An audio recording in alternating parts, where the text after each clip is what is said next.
2025లో మేషరాశి వారు ఆత్మవిశ్వాసంతో ముందుకు పోతారు.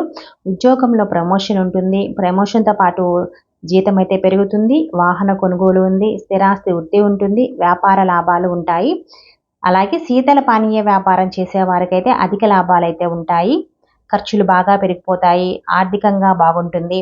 విద్యార్థులు పురోగతి సాధిస్తారు. కుటుంబ పరంగా జీవితం ఆనందంగా గడిచిపోతుంది. విదేశాల్లో స్థిరపడాలనుకునే వారికి, ఇల్లు కొనుక్కోవాలనుకున్న వాళ్ళకి ఇల్లు కొనుక్కుంటారు. విదేశీ మార్గాల ద్వారా డబ్బు సంపాదన పెరుగుతుంది. శత్రువుల వలన ఆందోళనలు ఉంటాయి. అలాగే చీకటి మార్గాల ద్వారా ధనం సంపాదించాలనే వారికి ప్రతికూల పరిస్థితులు ఉంటాయి. ఆందోళనలు ఉంటాయి. శత్రువుల వల్ల ఆందోళనలు అయితే పెరుగుతాయి. వీరికి అదృష్ట సంఖ్య వచ్చి 9. వీళ్ళు దత్తాత్రేయ గురు సంబంధమైన నియమాలు పాటించుకోండి. గురువార నియమాలు పాటించండి. శనివారం పూట హనుమాన్ చాలీసా చదవటం వల్ల, వినటం వల్ల వీళ్ళకి చాలా మంచి జరుగుతుంది. వీళ్ళు ఈ సంవత్సరం పాటించాల్సింది ఏంటి అంటే, ఆర్థిక స్థితి గురించి ఎవరి మీద డిపెండ్ అవ్వకండి.